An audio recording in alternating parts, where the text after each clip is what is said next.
پیغمبر میری طرف سے لوگوں کو کہہ دو کہ اے میرے بندو جنہوں نے اپنی جانوں پر زیادتی کی ہے اللہ کی رحمت سے نا امید نہ ہونا، اللہ تو سب گناہوں کو بخش دیتا ہے،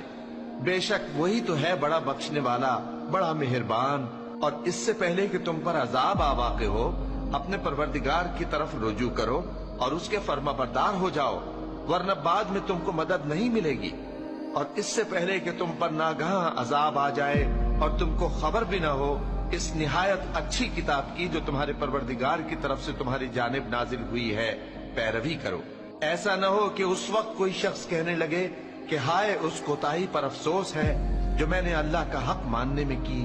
اور میں تو ہنسی ہی کرتا رہا، یا یہ کہنے لگے کہ اگر اللہ مجھ کو ہدایت دیتا تو میں بھی پرہیزگاروں میں ہوتا،